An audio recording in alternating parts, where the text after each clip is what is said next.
cada um dos órgãos que fazem a regulamentação da aprovação de novas drogas, seja o FDA nos Estados Unidos, a Agência de Medicinas na Europa ou a Anvisa no Brasil, o que é necessário para aprovação, em termos de efetividade ou de população que tem que ser tratada.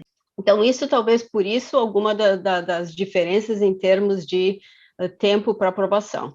Uma outra coisa muito também que acontece frequentemente é quando tu aplica. Geralmente, tu aplica para aprovação primeiro nos Estados Unidos, se a tua empresa é americana, e mesmo mundialmente, é o primeiro mercado que tu tenta entrar. Então, às vezes, tem um pouquinho de atraso na aplicação nas outras agências. E daí tem as questões também associadas a se a agência é uma agência independente ou é uma agência que está associada ou responde ao governo. E quando a agência responde ao governo, às vezes existe um atraso, não um atraso, mas ela tem a questão da política governamental que também pode influenciar a aprovação ou não. A agência americana é independente do governo, obviamente que é uma agência administrativa que quem faz parte do governo, mas tecnicamente falando, ela é independente do governo. Então, existem essas coisas que talvez possam atrasar a chegada das medicações. Quanto à viagem relacionada à Coronavac, ela já foi aprovada, os estudos realizados com ela já foram aprovados pela Organização Mundial de Saúde e logo depois pela organização que aprova para a Europa. E agora, eles estão sob consulta para o território americano também. Então, estão se aguardando os resultados de todas as pesquisas para se fazer a liberação do uso também da Coronavac para viagens para os Estados Unidos. Aqui nos Estados Unidos, a ideia do passaporte, que haveria um passaporte de vacinas, não vingou e não é aceita. Então, na verdade, eu tenho a minha carteirinha aqui, que é um pedacinho de papel, mas não é aceita. Então, como tu vai realmente comprovar que a pessoa está vacinada? Isso, a gente não tem certo, entende? Essa questão. O que eu sei hoje é que pessoas do Brasil, para chegar aqui, eles têm que passar um período num outro país, onde o nível de casos está mais baixo, para poder fazer a etapa, e quando chega aqui são testados. Essa questão de que não vai ser aceita, eu não sei, não é do meu conhecimento. E é difícil de provar, né? Se é A ou B. Existe já uma autorização do uso dessas vacinas no contexto do consórcio de vacinas da OMS, e, no fundo, não há nenhum impeditivo para que as pessoas se movimentem com essas vacinas também. Também há muita discussão, se as pessoas estão acompanhando, até de um repasse com a vacina da Pfizer, indivíduos que foram vacinados com Coronavac e tudo isso. Então, talvez essa situação também vai acabar se diminuindo ao longo do tempo à medida que essas pontas forem sendo acertadas. As vacinas para o novo coronavírus, elas não são vacinas recentes, nem descobertas rapidamente. Essas vacinas estão sendo pesquisadas há muito tempo, já para os coronavírus. O coronavírus foi descoberto em 1937. E depois, em 1960, mais ou menos, se descobriu que ele causava algumas infecções respiratórias leves em crianças e idosos. Em 2002, então, veio o primeiro coronavírus importante, que foi o SARS-CoV-1, e esse, então, mostrou que podia causar pneumonia. Já se começou a fazer pesquisa de vacinas para esse vírus. Depois, em 2012, veio o MERS. E aí, em 2013, ele causou, na região da Arábia Saudita, diversos casos também de pneumonia em adultos, causando óbito. E aí, mais pesquisas começaram a se aprimorar, já com as novas plataformas. Não só com vírus vivo atenuado ou com vírus inativado, como já se conheciam, mas também plataformas com vetor e também plataformas com RNA e DNA. Então, essas plataformas de vacinas que nós estamos vendo agora, elas já estavam sendo pesquisadas anteriormente para esses outros coronavírus. Então, muitas pessoas relataram efeitos colaterais mais exuberantes, digamos assim, com a vacina de Oxford, com a Chadox, a vacina da Fiocruz, como ela é muitas vezes chamada. Essa vacina, efetivamente, ela dá mais efeitos. A vacina Coronavac, menos efeitos, a Pfizer, algumas pessoas relatam desconforto, mas a verdade é que os efeitos colaterais brandos, eles não necessariamente são uma má notícia, pode querer dizer que o corpo efetivamente está reagindo à vacina. O que preocupa são efeitos colaterais mais graves, que felizmente são raros e muito menos raros, não é, do que os efeitos dados pela própria infecção. Então, é uma questão de relação de custo-benefício. Do ponto de vista de longo prazo, as vacinas seguramente causam muito menos efeitos, e não há, na verdade, grandes efeitos reportados, do que a infecção, por exemplo, que hoje, em números brasileiros, ela chega, os efeitos colaterais, para que as pessoas tenham ideia, da Covid-19, da doença Covid-19, não da vacina, chegam a 15% até 20% dos indivíduos que se infectaram e, em algumas populações, até mais alto que isso. No Brasil, nós temos 3 plataformas atualmente vigentes. Uma de vírus inativado, que é a Coronavac, uma de vetor viral, que é a Oxford, e também nós temos agora a Janssen sendo aplicada no país, que também é uma vacina vetorial, e nós temos uma vacina de RNA, que é a vacina da Pfizer. A diferença principal entre essas vacinas é que também tem a ver com a capacidade de fabricação, porque vacinas como a de RNA se consegue fabricar muito mais fácil e mais rápido, e também adequar para algumas modificações de cepas circulantes, que são as variantes. Mas não se sabe como que a vacina, por exemplo, Coronavac, que é um vírus inativado, também consegue proteger de cepas variantes. E a gente tem visto isso com a circulação de variantes diferentes no país. Então, muito cuidado quando a gente fala que a vacina Coronavac não funciona. Ela funciona muito bem e a gente tem visto isso. Ela não é 100% eficaz, mas nenhuma vacina é. A vacina, ela tem que ser capaz de proteger de doença grave e de UTI. E para isso, mesmo assim, nenhuma vacina é 100%.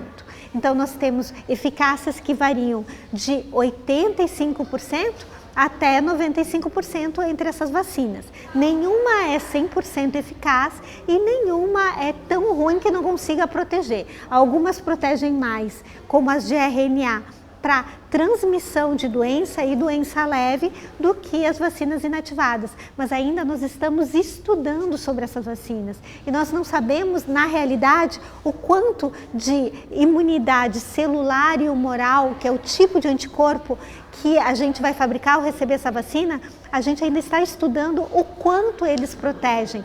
Nós temos vacinas que, em termos de eficácia a campo, do que elas são capazes hoje de proporcionar, que é proteção clínica. O que eu quero dizer? Evitar que indivíduos tenham doença mais grave e evitar óbitos, elas têm desempenhos muito similares. Nós não temos como apontar hoje uma vacina que tenha um desempenho tão mais alto do que a outra. Por isso, não há porquê escolha de vacinas. O que nós temos, sim, é diferentes tecnologias que foram aplicadas, né, desde vacina inativada, como é o caso da Coronavac, vacinas com vírus vetores, como é o caso da vacina de Oxford, e a vacina da Pfizer, que é uma vacina de RNA, que é uma tecnologia relativamente nova, mas que vem demonstrando bons resultados. Do ponto de vista clínico, elas têm poucas diferenças, né, de proteção dos indivíduos contra a doença. O que pode variar um pouco é quanto à capacidade de evitar a transmissão, né? Mas também não é algo que o indivíduo deva se preocupar. A coisa mais importante é que nós tivéssemos uma cobertura vacinal mais ampla, mais rápido, com 2 doses. Isso sim seria fundamental até nesse contexto das variantes que têm surgido. E lembre-se, vacina boa é a vacina no braço, é a vacina que a gente tem condições de fazer, e sempre as 2 doses, né, no caso da vacina Coronavac ou da Pfizer ou da Oxford, e uma dose completa na da Janssen. Especialmente agora, não é, com essas variantes que têm ocorrido, especialmente a variante Gama brasileira, a variante Delta, a variante indiana, que começa agora a circular mais no país, o que nós sabemos é que a segunda dose é fundamental. Não deveríamos nem ter aí, estar comemorando ou achando que é grande sucesso nós termos a primeira dose, muito pelo contrário, grande marcador de proteção e de maior tranquilidade seria uma vacinação com segunda dose mais ampla, mais breve possível. Então, o que eu realmente vejo é que nesse último ano e meio, a indústria farmacêutica modificou e acelerou processos sem perder o rigor científico. Isso demonstra para a gente que a gente tem a capacidade de trazer novos produtos ao mercado de forma mais rápida, sem, de novo, eu saliento, sem perder o rigor científico, porque isso é muito importante que a gente entenda que mesmo que tenha sido rápido, o rigor científico não foi perdido. Então, é uma oportunidade para todas as empresas farmacêuticas, de revisar a sua forma de trazer novos produtos. Não apenas em termos de tempo para chegar no mercado, mas como tu avalia. Hoje em dia, a gente tem a capacidade de fazer acesso de pacientes ou resposta de novas terapias virtualmente. Existem novas formas que a gente pode utilizar de estar acessando isso. Isso é outra coisa que também mudou muito, é a visão de que tu pode usar, que a gente chama endpoints ou outcomes digitais para fazer o acesso do benefício da droga. E eu te dou um exemplo, por exemplo, que eu tenho o número de passos que tu dá por dia, por exemplo, isso mede a tua atividade física. Muitas pessoas carregam isso normalmente, mas isso é uma forma também de tu talvez poder acessar quanto a pessoa está caminhanta atividade ela tem. No caso, se o paciente tem uma doença cardíaca, é uma opção da gente observar se aquela medicação melhorou a capacidade dela. No início da pandemia, a principal população acometida eram pacientes idosos, né? E nós tínhamos grande mortalidade. Com a vacinação ocorrendo na população idosa, nós começamos a ter pessoas que a gente chamava de meia-idade, né? Do ponto de vista, por exemplo, da variante Gama, variante brasileira, que ainda é muito importante no Brasil. Sim, uma tendência, uma doença de maior gravidade, também em indivíduos mais jovens. Há, com a variante Delta também, uma questão importante, relevante, que é de uma sintomatologia um pouco diferente, onde ela lembra de início mais um resfriado, e às vezes a pessoa não dá bola, e isso também facilita a transmissão. Para as duas, há uma transmissibilidade mais alta e a necessidade, na verdade, como são de grande transmissibilidade, da manutenção de alguns cuidados, né? E quanto à questão da faixa etária, na verdade, o que está ocorrendo no Brasil e no mundo é que a gente está vendo hoje muito mais casos nas faixas etárias que não foram vacinadas até agora, ou que não têm primeira e segunda dose completa até agora, né? Então, como disse o CDC na semana passada, o que nós estamos vivendo agora é uma pandemia em não vacinados, tá? É a mesma coisa que também foi relatada pela OMS, e a gente vê pelos números do local ou global que é isso que está acontecendo. E a vacina tanto se provou, né, eficaz para proteger essa população, como os idosos. Nós raramente temos internação, pacientes entre 40 e 50 e 60 anos, muito menos do que nós tínhamos, e agora nós temos sim pacientes jovens chegando à internação, graves muitas vezes, e isso, o quanto tem a ver com variantes ou quanto tem a ver com comportamento de população, tudo isso ainda está sendo estudado. O que nós temos visto em alguns locais onde já se atingiu, cidades menores brasileiras, onde já se atingiu esses níveis, e também fora do país, é que os números tendem a arrefecer muito, de uma maneira muito mais evidente, a partir do momento em que a gente tem 70%, 75% da população vacinada com 2 doses, num período superior a 21 dias da segunda dose. Então, além dos óbitos, que felizmente já vem declinando, além de menos pressão nos sistemas de internação e de UTI, a gente também tem, a partir desse número, 70% e 75%, a gente tem menos casos, né? Menos circulação do vírus, o que é algo que é importante também. Em termos a pandemia do Covid, ela obviamente que é é um desastre, né, em termos mundiais, em termos de número de pessoas que a gente perdeu, número de pessoas que sobreviveram, mas que vão ficar, infelizmente, com sequelas por causa da infecção. E isso é uma coisa, uma realidade que acredito que vão ser novos capítulos em livros de medicina, como nós vamos tratar esses pacientes que sobreviveram, mas ficaram com sequelas. O momento de fim dessa pandemia ainda ninguém sabe.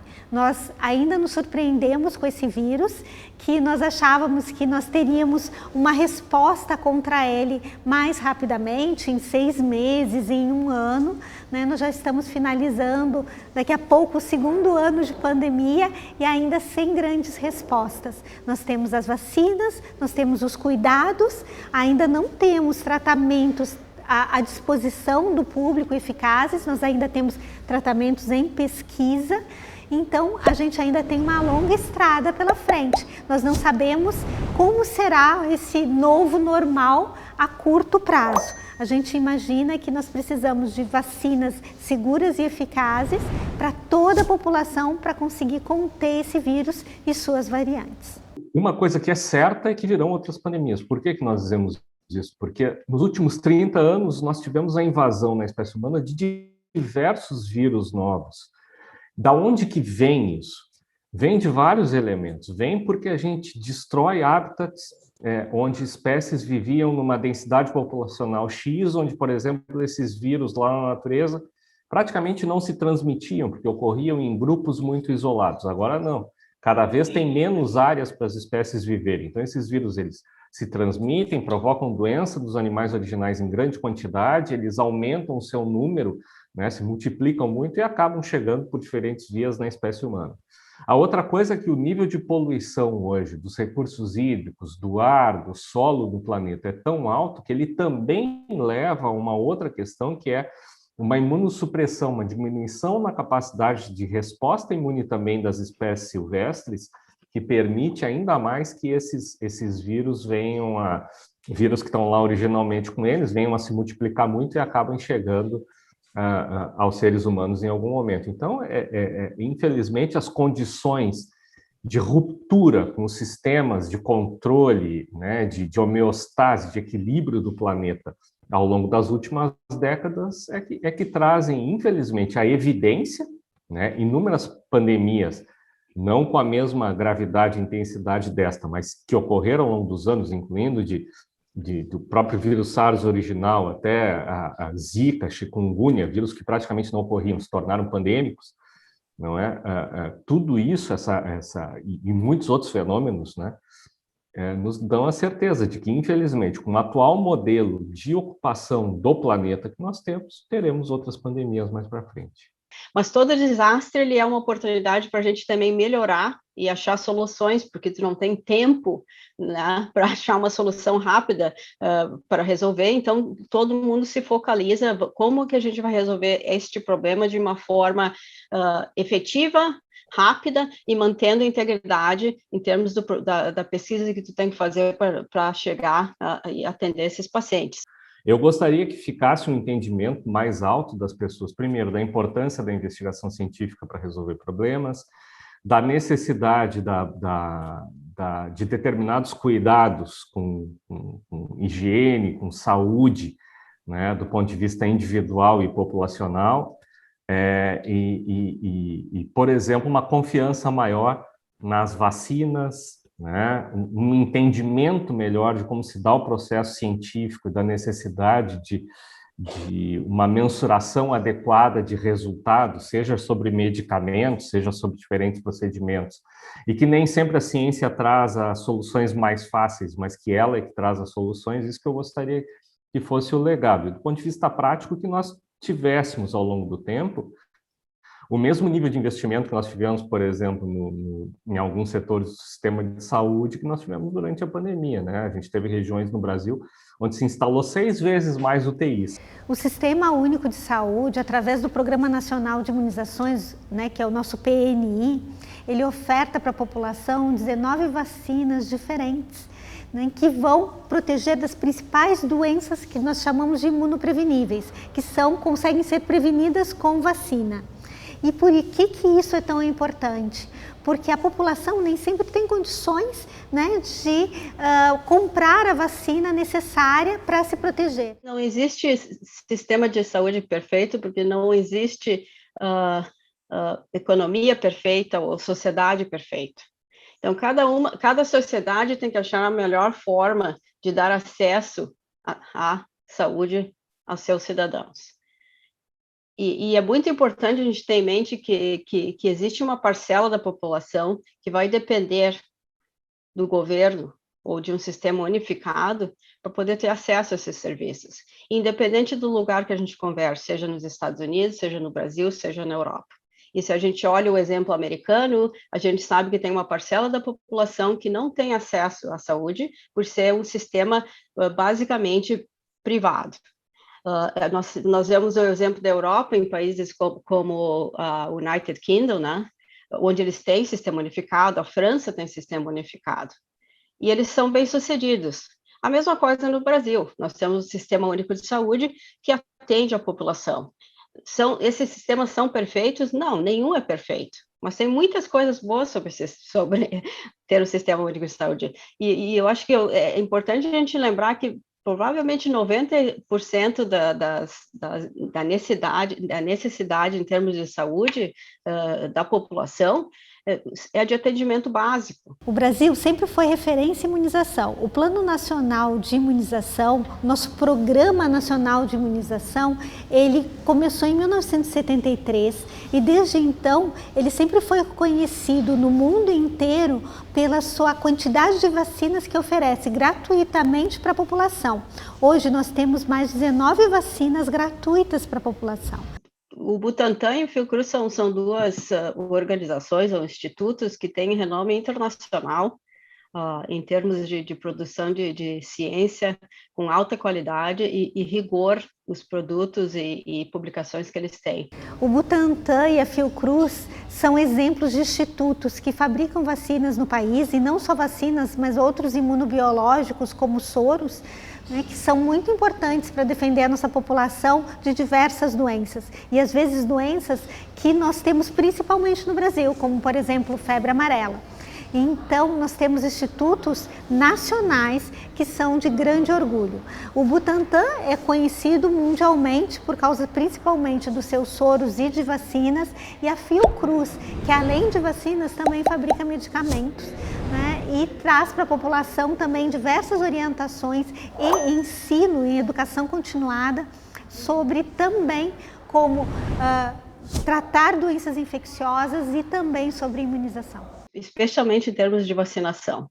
O Brasil foi, por muitos anos, um dos exemplos de vacinação no mundo, de capacidade de vacinar a sua população.